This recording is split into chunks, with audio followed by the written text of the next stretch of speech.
Saya akan bawakan topik tentang meningioma, penyakit yang paling banyak, sebenarnya banyak sekali di Indonesia. Ini salah satu jenis tumor otak yang dialami juga oleh Bapak GBD. Dan ini adalah, lihat nggak tuh, tumornya besar sekali. Tumor out. Kawan-kawan sekalian yang mengikuti saya di IG Story, saya selalu memberikan update live pada pasien, karena saya memahami keluarga pasien tuh yang nunggu tuh deg-degan. Slide, nah ini dia videonya, tumor out. Mohon maaf kalau agak kurang berkenan, tapi ini memang kondisi tumor otak itu monsternya memang jelek sekali. Memang tuh penyakit memang harus diangkat, dibuang. Jangan disimpan-simpan di dalam kepala. Nah, paling bagus kalau ketahuan ada monster kayak gitu, angkat, buang ya. Karena apa? Karena Bapak Ibu sekalian, tumor otak itu berada pada area yang paling penting dalam tubuh kita, yaitu otak. Ya, slide. Nah, jadi kalau khusus kita bicara tentang meningioma itu sebenarnya bukan asalnya dari sel-sel otak. Meningioma itu adalah tumor dari selaput otak dan sifatnya jinak. Tapi kenapa dia dikategorikan tumor otak? Karena dia memberikan gangguan besar untuk otak. Tadi kan Bapak GBD cerita ya, keluhannya itu adalah waktu awal seperti ada gangguan keseimbangan, naik turun tangga berasa goyang, terus kemudian penglihatan mungkin terganggu tapi nggak sadar. Itu adalah keluhan yang banyak sekali yang kita temukan dari pasien meningioma. Loh, kenapa kok meningioma, kok gejalanya bisa pelan-pelan seperti itu ya? Bukan, wah hebat sekali, sakit kepala sekali, kejang-kejang. Itu kalau udah terlambat, biasanya udah kayak begitu. Awal-awalnya nggak berasa. Kenapa? Karena meningioma tumbuhnya lambat, pelan-pelan. Ya, nah dia dari selaput otak, dia tumbuh pelan-pelan menekan otak, sehingga gejalanya pun juga pelan-pelan. Dan jangan khawatir, kalau didiagnosis meningioma, 80% meningioma itu adalah tumor jinak. Bahkan mungkin kalau menurut saya 90% itu adalah tumor jinak. Artinya kalau tumor jinak apa? Begitu diangkat, selesai, sembuh. Apalagi kalau derajat pengangkatannya bisa sampai gross total, sembuh. Ya, nah nanti saya akan memberikan gambaran-gambaran tentang klasifikasi pengangkatan meningioma. Nah ini juga tumbuhnya bertahun-tahun, ya. Jadi bukan kalau ada meningioma 4x4 cm seperti yang dialami oleh Bapak GBD, itu kemungkinan udah berapa tahun, bukan kemarin malam, bukan bulan Desember 2025, bukan. Mungkin udah 5 tahun, mungkin udah 7 tahun. Pelan-pelan munculnya. Loh, kenapa dia dari dulu tidak bergejala? Sekali lagi karena dia jinak. Oleh karena itu tadi si Angel juga udah bilang kan, rutin medical check up. Memang kekurangan kita di sini, kebanyakan program medical check up rumah sakit itu, medical check up-nya kebanyakan leher ke bawah, betul? Betul, lab darah, kolesterol, jantung, seperti itu semua kan? Nah, padahal salah satu yang paling penting harus diperhatikan harusnya leher ke atas. Karena ini adalah pusat dari semua tubuh kita di otak. Ya, slide. Nah, sebenarnya kalau kita lihat, apa sih yang menjadi gejala tumor otak, gejala meningioma? Sakit kepala. Saya nggak tahu, Bapak GBD mungkin nggak ada sakit kepala ya, keluhannya ya. Nah, tapi ada pasien lain sakit kepala. Sakit kepalanya ini khas. Sakit kepalanya itu mungkin nggak terlalu hebat, pelan-pelan, tapi semakin kesini, makin berat. Dan ingat, kalau sakit kepalanya selalu bangun tidur pagi, itu mungkin Bapak Ibu harus sudah mulai curigai. Ingat, setiap bangun pagi atau setiap tidur berbaring lama, bangunnya pasti sakit kepala, itu harus diwaspadai. Dan makin berat, harus makin berat. Terus kemudian, kejang. Ya, tadi kan kejang ya, justru gongnya Bapak adalah kejang ya. Kalau nggak kejang kan nggak turun kesadaran, nggak dibawa ke rumah sakit. Ya, kejang adalah salah satu gejala umum untuk meningioma, tapi biasanya itu artinya otaknya sudah terganggu. Sulit bicara.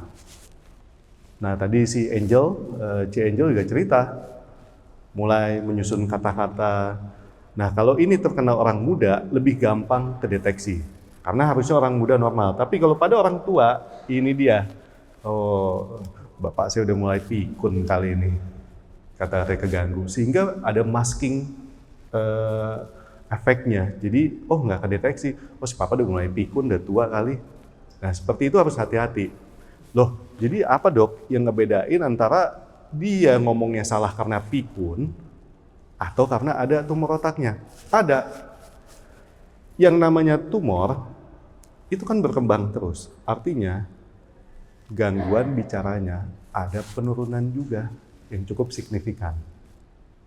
Iya nih, dari bulan Januari, bulan Februari, bulan Maret kok makin menurun. Nah itu harus diwaspadai sebagai sesuatu yang terjadi di otak. Gangguan penglihatan ini juga sering. Ini banyak sekali pasien yang datang ke saya justru datang ke dokter mata dulu. Gonta-ganti kacamata. Bahkan ada satu pasien yang cerita matanya kan dicek sama dokter mata. Sehat pak matanya. Tapi penglihatan saya makin keganggu. Dokter mata ngecek lagi, sehat nggak ada apa-apa. Wah udah berobat aja ke psikiater sampai digituin. Berobat ke psikiater, makin lama makin gelap, makin stres kan itu istrinya. Makin stres dia. Sama dokter mata, iya udah ke psikiater. Wah ini makin histeris dia, makin histeris, makin dikasih obat penenang. Sampai akhirnya anaknya udah, waduh ini nggak benar, nggak percaya. Karena mamanya udah betul-betul merasa hampir buta. Dicek MRI otak, tumor otak 5 cm. Nah, jadi memang kadang-kadang seperti itu nggak disadari dan cek mata normal. Karena masalahnya memang bukan di mata, masalahnya di otak, di saraf mata. Nah, itu harus diwaspadai ya. Kemudian kelemahan satu sisi dan perubahan perilaku itu juga bisa terjadi. Nah, ini dia yang penting kalau berhadapan dengan masalah di otak. Otak kita itu tersusun atas 86 miliar sel dan ratusan triliun koneksi. Dan nggak boleh ada kerusakan. Begitu ada kerusakan, maka akan ada gangguan dalam aktivitas kita. Dan tumor otak adalah sesuatu yang akan menyebabkan kerusakan itu. Jadi usahakan kalau ada sebuah gangguan apapun di otak, secepatnya ditangani. Saya paham sih, ya dokter ngomong enak, saya yang kena tumor otak terus gimana? Kan takut juga dioperasi, saya paham. Oleh karena itu, pelan-pelan kita memberikan edukasi. Ya siapa sih yang mau kepalanya dibuka ada tumor otak, ya kan? Nah, dengan adanya edukasi yang diadakan oleh Bapak GBD ini, yuk saya mau mengajak Bapak dan Ibu sekalian, jangan takut untuk melakukan tindakan-tindakan medis untuk masalah otak. Kenapa? Otak kalau sampai rusak, sel-selnya nggak bisa balik lagi. Dan otak kalau sampai rusak, contohnya jadi cacat, jadi lumpuh, selamanya lumpuh. Jadi buta, selamanya buta, dan seterusnya. Nggak bisa balik.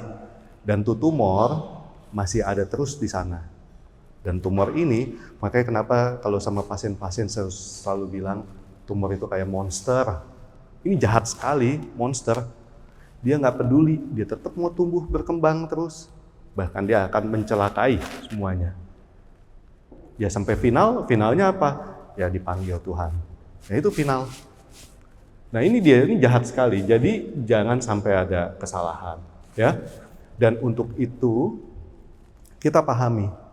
Konsepnya saya sama tim adalah sebenarnya zero. Kita zero tolerance, nggak ada margin kesalahan. Tapi ya namanya tangan robot kah, tangan manusia mesti ada. Tapi kita memberikan toleransi less than 1 mm. Jadi makanya operasi saya disebut sebagai sub-millimeter surgery. Sub-millimeter. Kita menggunakan mikroskop yang tadi udah dibilang sama Dr. Ben, Kinevo 900S, itu yang pertama memang di Indonesia. Jadi itu adalah teknologi untuk saya bisa bekerja sub-millimeter. Ya. Kemudian, untuk operasi otak, ini harus dipahami. Operasi pertama selalu operasi yang terbaik. Jadi, operasi ridu akibat radioterapi, ridu akibat operasi lain, akan menyebabkan gangguan-gangguan pada fungsi otak. Jadi operasi yang pertama selalu menjadi operasi yang terbaik. Ya, jadi sebisa mungkin saya selalu katakan sama tim saya, operasi pertama total tumor removal. Tumor out at least 90%, 95% tumor out. Ya, jadi seperti itu.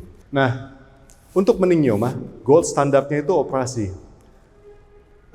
Mungkin kalian Bapak Ibu mendengar bahwa ada rumah sakit ini katanya sekarang pembedahan tanpa pisau, oke lah, pakai radiasi, pakai apa segala macam.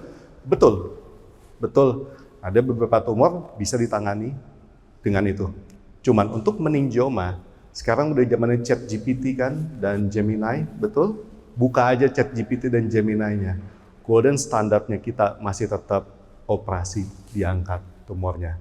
Ya, jangan kita itu tumor jinak disinar-sinar, dikasih kemo macam-macam, malah mengubah selnya yang tadinya jinak jadi kagak jinak lagi. Sebaiknya kalau memang ini sesuatu yang cukup aman, kan bisa ngobrol sama dokternya, dok tingkat keamanannya berapa? Oh di atas 95%, ambil. Ya, kecuali wah ini 50-50, mungkin bisa dipertimbangkan untuk alternatif. Nah, penanganannya, kapan sih? Apakah semua tumor otak harus dioperasi? Tidak, tenang aja, tidak semua meningioma. Kalau meningiomanya lebih kecil dari 2 cm, kemudian berada di area-area yang menurut kita nggak akan berbahaya, kita wait and see aja. Kita lihat, moga-moga pertumbuhannya dia lama, bahkan moga-moga setelah Bapak Ibu pulang ke atas, tumornya masih segitu ukurannya. Jadi nggak usah khawatir, kecuali kalau di area yang berbahaya, itu mau nggak mau harus kita ambil. Nah, operasi kelebihannya adalah bahwa operasi bisa menghilangkan tumor secara definitif. Jelas, itu bulat-bulat tumornya kita ambil, kita buang sekalian. Kemudian konfirmasi diagnostik, jelas. Kalau di sinar, saya selalu ngomong, you tahu dari mana? Ini tumornya meningioma, ini tumor yang lain. Kalau nggak pernah diambil, asal aja tembak sinar.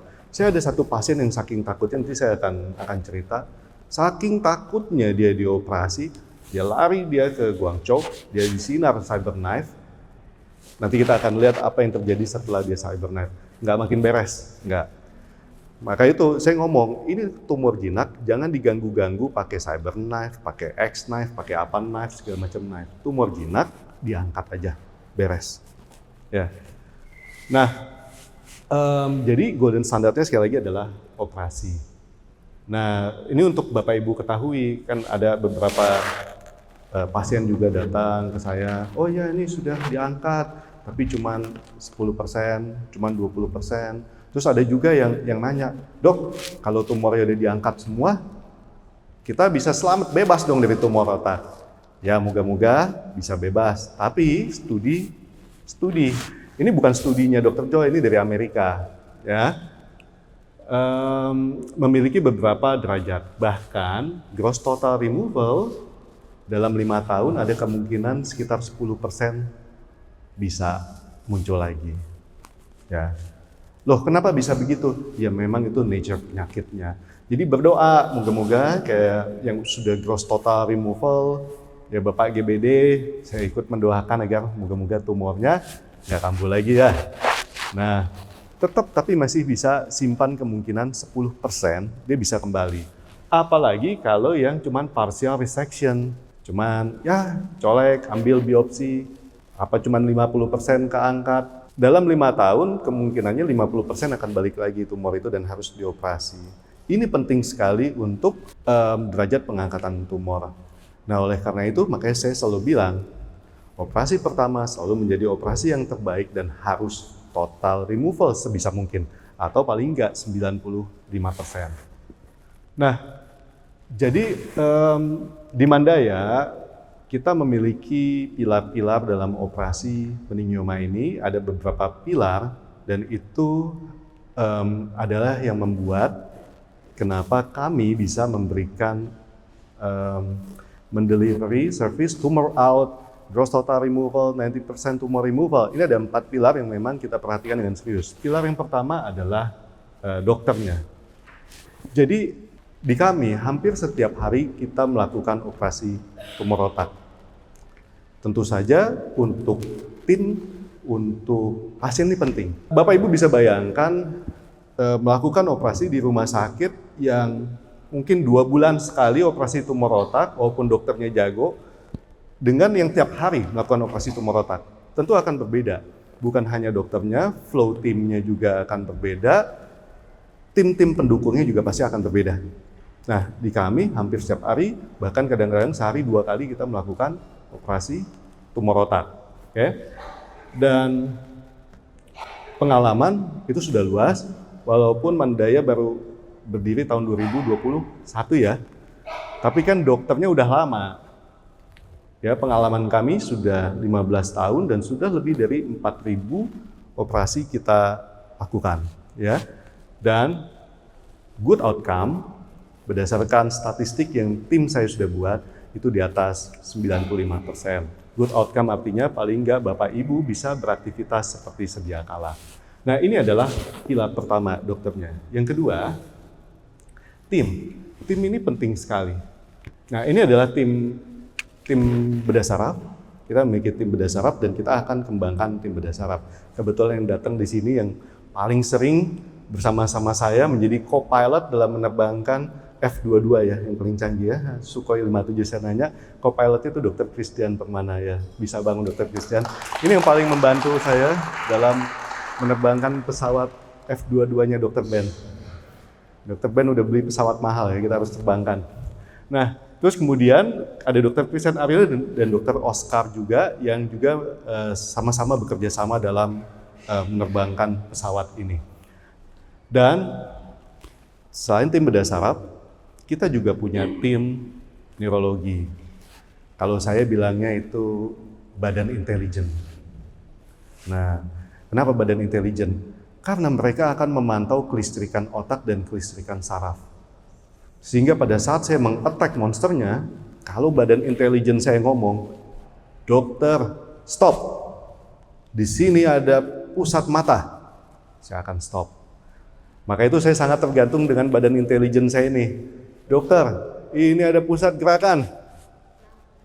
Langsung, wah ada pusat gerakan. Karena gini, kalau nggak ada badan intelijen ini, kadang-kadang monster itu, tumor, itu mirip kayak jaringan otak. Mau pakai teknologi canggih apapun, dia bisa kamuflase. Nggak bisa. Cara satu-satunya adalah minta intelijen untuk kita sisir. Jadi ini penting sekali. Tim neurologi kita, intraoperatif monitoring. Yang berikutnya, kita punya tim keperawatan yang tangguh. Jadi ya wajar tangguh, karena mereka setiap hari, sehari 2 kali ngerjain operasi tumor otak. Jadi yang saya suka dari sini, kayak sedang memainkan orkestra, setiap tim main orkestra alat musiknya dengan baik. Jadi semua flow-nya bisa terlaksana dengan baik. Ya, nah itu dia. Dan tim neuroanestesi. Ini penting sekali terutama untuk awake surgery. Karena untuk awake surgery kita harus memastikan bahwa pasiennya nggak boleh sakit, pasiennya nggak boleh nggak nyaman. Dan tumornya harus terangkat semua. Itu paling penting. Ya. Nah, ini adalah timnya yang pilar kedua yang sangat kuat. Dan yang ketiga, nah ini yang paling penting, pesawat F-22-nya ini.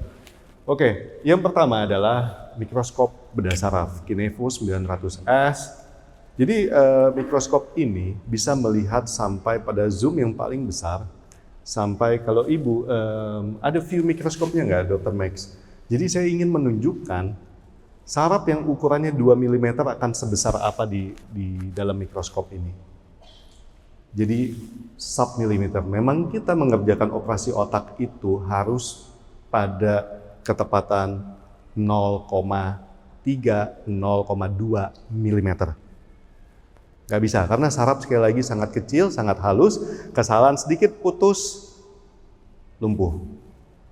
Ya, oleh karena itu ini penting sekali. Nah, kemudian yang berikutnya, yang kedua, teknologi yang sangat membantu. Kalau operasi itu buka tulangnya kecil, Bapak Ibu jangan ngebayangin bor kepalanya besar, terus dibuka kepalanya semua, terus otaknya diangkat. Bukan. Operasi itu ngintip. Bukanya tuh cuman kecil, nih segini lubangnya. Dan begitu buka tulangnya, yang kelihatan otak semua. Nggak bisa. Ibarat kata kalau kita perang tuh masuk ke dalam hutan lindung, kita perlukan satelit, kita perlukan GPS untuk masuk ke dalam. Nah, kita masuk, dan ini adalah teknologi satelit yang paling canggih, bahkan nanti ada videonya, di Asia Tenggara belum ada, Singapura belum punya, tapi udah dibeli sama Dr. Ben untuk kita terbangkan. Luar biasa. Nah, ini lihat nih, ada warna kuning, ada warna hijau, segala macam, dan ada MRI di dalam view saya. Jadi kalau zaman dulu, saya kalau operasi nyari jalan, saya harus balik. Mana MRI-nya? Oh, cocok-cocokan, ngukur, cocok. Oh, kayaknya cocok di sini. Masih kayak begitu. Tapi dengan adanya teknologi ini, nggak usah. Itu gambar MRI langsung masuk ke dalam view saya, langsung saya cocokin sama, oh ini tumor, ini saraf, sesuai dengan gambaran MRI real time. Nah, ini adalah teknologi yang sangat penting untuk kita yang maju ke medan perang. Dr. Joy kan pilotnya Dr. Ben, maju untuk perang, itu teknologi yang sangat membantu untuk menghancurkan musuh kita, tumor otak. Ya? Nah, dan warna-warni itu apa? Kabel saraf. Kalau nggak ada ini, semua warnanya sama, kuning. Gambar jaringan otak, kita nggak bisa ngebedain. Semuanya sama, warnanya kuning. Siapa yang pernah ngelihat otak? Nah sama tuh, beli otak di pasar, warnanya dipotong ya kayak begitu, kuning. Nggak bisa kita bedain mana tumornya, mana sarafnya, ini kabel buat apa. Tapi dengan adanya kabel warna-warni itu, dia membedakan. Ini pinter mesinnya. Yang hijau ya dok, itu kabel buat motorik. Yang biru ya dok, itu kabel mata, kabel kuping.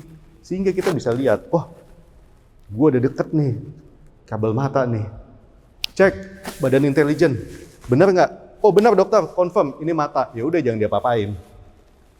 Atau kuping, atau refleks menelan. Seperti itu yang kita lakukan. Jadi betul-betul dengan presisi kita bisa angkat tumornya semaksimal mungkin. Nah ini adalah intelijen kita tuh, lihat tuh. Memang saya aja pusing ngelihat grafiknya tuh, lihat tuh. Mereka udah lebih berat dari grafik IHSG. Banyak grafiknya. Nah, jadi masing-masing tim memiliki tugas masing-masing dengan satu tujuan. Monsternya kita kalahkan, dan pasiennya sehat, memperoleh good outcome yang baik, dan lahir kembali seperti kata Bapak GBD. Ya, slide. Pilar yang keempat. Sudah selesai kita menang perang, tumornya keangkat, apakah sudah selesai? Belum. Karena perawatan yang keliru, obat-obatan, terus kemudian fisioterapi, pemulihan yang nggak tepat, maka membuat kemenangan perang kita akan kurang excellent. Nah, disinilah pilar yang juga dimiliki oleh Rumah Sakit Mandaya, ya. Bahwa kita memiliki sistem ICU yang terintegrasi, walaupun seringkali kita menang. Bapak GBD masuk ICU nggak ya? Enggak ya? Enggak. Walaupun kita seringkali kita itu dalam memenangkan perang, kita tuh confident bahwa semua saraf, karena warna-warni tadi, semua saraf kita preserve dengan baik. Jadi ngapain harus khawatir, ngapain harus masuk ventilator ke ICU, ngapain harus dirawat di ICU. Tapi kalaupun harus masuk ICU, tim neuro ICU kita sudah terbentuk. Ada beberapa pasien memang harus masuk ICU, mau nggak mau. Tapi biasanya operasi kami untuk tumor otak masuk ICU hanya 1, paling lama 2 malam. Ya, hanya untuk pemantauan aja. Kemudian di ruangan tentu pasien yang pasca operasi akan nyaman berada di ruangan yang sangat bagus sekali, sangat cantik seperti ini. Tentu akan merasakan nyaman, terus kemudian staff-staffnya juga bagus, ramah, serta profesional, dan biasanya cukup 3 hari, 5 hari bisa pulang. Atau kalau memang ada beberapa kasus seperti mau fisioterapi, diperpanjang, mau latihan, kan repot. Contohnya kayak Bapak GBD ya. Waktu itu hari keberapa ya, saya udah bagus nih, boleh pulang. Enggak, hari ke-7 ya, bagus boleh pulang. Cuman si Angel bilang, dok rumahnya jauh dok, kalau fisioterapi bolak-balik, aduh capek benar. Nggak apa-apa kita panjangin. Dengan ruangan nyaman seperti ini, silakan lakukan fisioterapi sampai betul-betul sehat, ya, betul-betul pulih. Nah, slide. Nah, ini dia teknologi pertama kita di Asia Tenggara. Ini adalah mikroskop Kinevo 900S dengan tingkat akurasi sub-milimeter yang bisa diintegrasikan pada sistem navigasi BrainLab. Nah, ini adalah sistem navigasi kita. Bisa lihat itu tumornya, dan kemudian lihat itu kabel-kabelnya. Kabel hijau kabel motorik, kabel biru juga kabel motorik, terus kemudian ada kabel buat bahasa, kabel buat penglihatan, semuanya bisa tervisualisasi. Nah, itu tumornya. Kita bisa melihat, ini betul-betul seperti film perang. Strategi masuknya dari mana, mana dulu yang di-attack. Pokoknya tujuannya satu, kita menang. Nah, ini dia pada saat operasi. Ini saya nggak usah ngintip-ngintip, apa yang Bapak Ibu lihat di layar itu adalah yang saya lihat di layar mikroskop. Nah, itu saya sedang bergerak, itu kita sedang pakai bom ultrasonik kita. Jangan salah, kita di sini juga senjatanya canggih, kita punya bom ultrasonik buat monster itu. Ya, namanya QSA. Itu bom ultrasonik kita buat menghancurkan tumor. Nah, itu kelihatan tuh batas tumornya warna hijau. Kalau enggak warnanya merah semua, merah dan kuning. Nah, ini saya lagi tanya, aman dok, aman dok, aman dok, tuh aman, aman. Nah, aman, aman, aman, aman semua. Kita bom. Langsung kita klik bom apa yang bisa menyeluruh biar musuhnya hancur. ini saya harus konsul sama dia. Dia konsultan saya untuk perang-perangan. Ya, jadi agar operasi cepat. Saya nggak pernah lagi operasi 12 jam, 16 jam. Nggak. Operasi itu kalau Bapak GBD bilang 8 jam, itu sampai dia bangun. Operasinya sendiri cuma 4 jam, 5 jam. Persiapan 1 jam, operasi 4 jam. Jadi dengan kecanggihan ini, pasien pun dibiusnya sebentar. Kalau dengar operasi otak, ya ada yang sampai 16 jam, sampai 18 jam, 24 jam. Kita udah hampir nggak pernah. Kita lebih dari 2.000 kasus yang terakhir, operasi 4 jam, 6 jam, jadi seperti itu. Ya. Oke, slide. Nah, jadi dengan semua strategi, semua teknologi yang kita miliki, terus apa resultnya? Ya ini yang seperti, oh iya, ini dia, ini tumor nih. Ini kayak gini tumor. Nah, kenapa si Bapak punya keluhan gangguan penglihatan? Karena tumornya tepat di belakang dan di atas mata besar. Kenapa si Bapak ada delay speech? Karena lihat, 1 cm di belakang tumor ini adalah area Broca pusat bicara. Hanya 1 cm. Tapi untungnya margin of safety kita 1 mm, jadi masih jauh. Ya. Nah, 1 cm itu adalah pusat bicara. Sini. Di sini, 1 cm ke sini, pusat gerakan. Anda bisa bayangkan kalau ini dilakukan tanpa mikroskop sub-millimeter, itu 1 cm keambil, gangguan bicara, gangguan motorik, gangguan mata semua bisa terjadi. Nah, dan lihat, ini adalah hasil operasi yang kita harapkan. Selain Bapak bisa duduk sini, secara radiologi, MRI pun, tumor is gone. Udah nggak ada lagi. Nah, itulah goal operasi tumor otak. Tumor, MRI, pre-op, MRI, post-op, kita bandingkan, and they are gone. Nah, itu dia, ya, slide. Ini juga sama, besar sekali, usia juga sama, 75 tahun. Anaknya juga ragu-ragu, dia datang dengan keluhan seperti stroke. Ya, lemas paruh badan sebelah kiri, kayak stroke betul. Pas dicek ternyata bukan stroke, tumor otak besar. Anaknya ragu-ragu, papa saya udah umur 75 tahun. Nah, saya bilang gini, kamu percaya aja kalau selama jantung, ginjal, semua organ dalam papa kamu baik, kita akan melakukan operasi dengan minim pendarahan. Jadi nggak akan ada beban untuk jantung, nggak. Tenang aja. Kita akan lakukan operasi dengan cepat, sehingga nggak ada beban obat anestesi untuk papa kamu. Dan kita akan lakukan check in, check out secepatnya, tumor 100% terangkat. Akhirnya setelah mikir-mikir, setelah makin lumpuh, akhirnya keluarga memutuskan, oke, nah setelah dioperasi, ini tumornya. Ini ukuran tumor juga cukup besar nih, 4,5-5 cm. Ini 5 cm, ini tumor out, kosong, nggak ada. Ini tumor, ini kosong, bersih 100%. Jadi itulah operasi meningioma seharusnya dilakukan. Out, total tumor removal. Pasien aman, 3 hari pulang. Ini kalau nggak salah pulang ke Semarang. Oke. Slide berikutnya. Ini juga, ini besar sekali. Ini datang dari Cirebon atau Kuningan, saya lupa. Ini besar sekali tumornya. Mungkin hampir 7 cm dari depan sampai belakang. Gangguannya, nggak ada sakit kepala, nggak ada gangguan penglihatan. Ngaco, kata keluarganya. Kalau ngomong ngaco, cuman ngaco doang. Akhirnya di CT scan.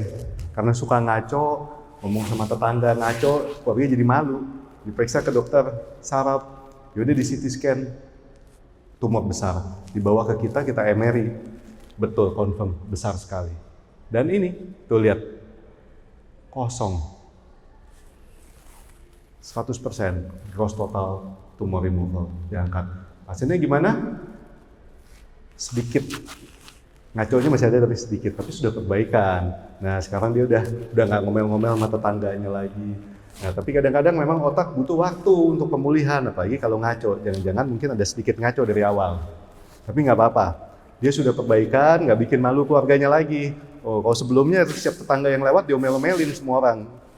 Ngomongnya nggak beres. Sekarang udah oke katanya, udah sangat-sangat oke. Ya wajar, karena tumornya juga udah habis. Ya total removal. Nah, slide berikutnya lagi. Nah, ini dia pasien yang saya ceritain. Ini 66 tahun. Takut sekali karena udah berasa tua, padahal tumornya kecil, hanya 2,5 cm, 2,5 cm. Tapi di pusat motorik. Mendingan kalau takut operasi, kayak begini, saya ajarin, jangan diapa-apain. Jangan disinar-sinar, jangan dengerin, wah ini disinar begini-begini gitu, jangan. Lihat akibatnya apa yang disinar, lihat foto yang kedua. Lihat hitam-hitam ini, bengkak. Otaknya bengkak, dia datang ke kita lumpuh separuh badan. Kita masukin obat-obatan untuk bengkaknya, lihat. Bengkaknya makin hebat. Saya cuma bisa bilang, ibu, itu ibu sudah ditanam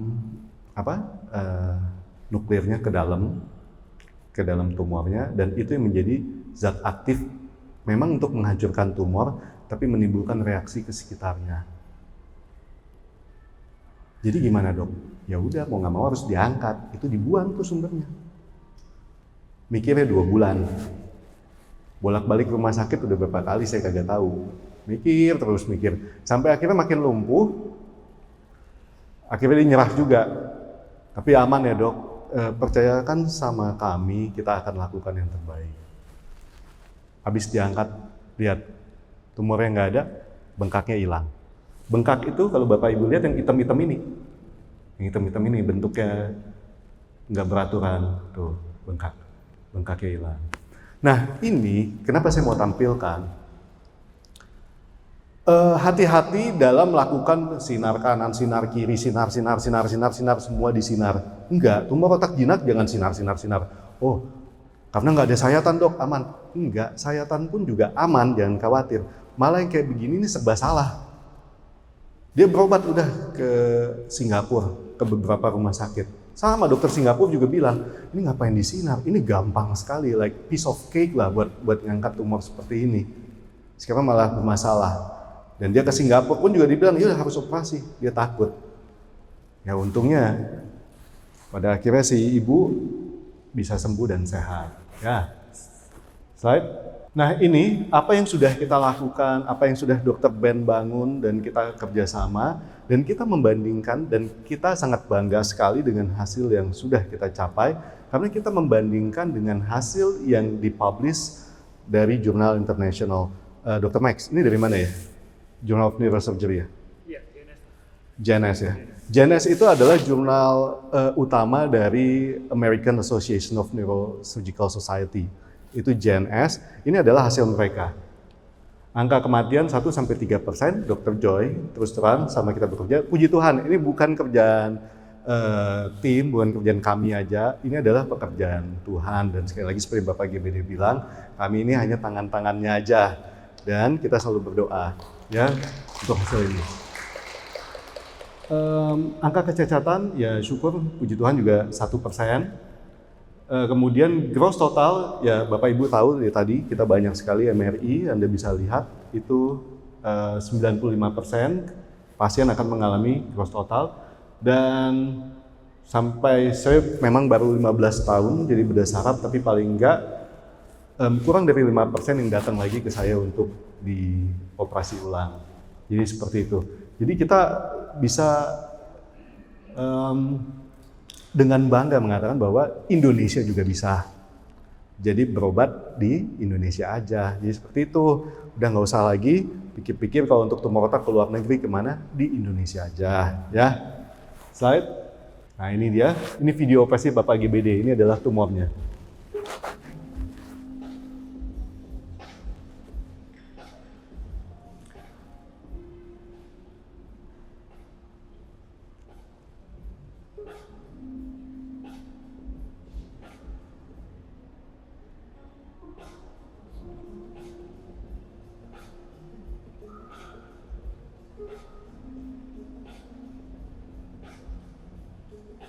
Ini kita sedang membuat surgical planning, terus kemudian saya selalu melakukan semuanya sendiri, mulai dari positioning, mulai dari pencucian, karena Bapak GBD sudah mempercayakan ke kami akan lakukan semua yang terbaik.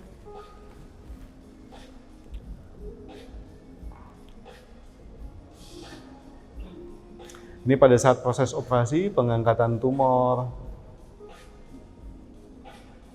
dan tumor out. Ini hari keberapa ya Pak? Hari ketiga, hari lusa ya? Hari kedua pasca operasi. Sebenarnya udah bisa jalan-jalan. Ya, baik. Jadi dari video-video yang sudah kita tampilkan itu, saya ingin mengatakan bahwa Anda terkena meningioma, terkena tumor otak, memang itu sesuatu yang tidak mengenakan, terkena tumor otak. Tapi ini bukan akhir dari hidup, bukan akhir dari wah kayaknya nggak ada harapan lagi. Bukan. Saya ingin katakan justru saya ceritain itu semua untuk membangkitkan keyakinan kalian bahwa kalian bisa sembuh. Yang terkena tumor otak bisa sembuh dan bisa kembali beraktivitas daripada dibiarkan berlarut-larut. Ya. Nah, ini ceritanya dari si Angel ya. Tadi sudah ya. Oke. Tumornya sudah habis. Slide. Oke. Baik, ini adalah akhirnya slide saya. Anda punya meningioma dan percayakan pada kami dan kami akan berusaha sekuat tenaga untuk menjawab kepercayaan Anda semua. Terima kasih.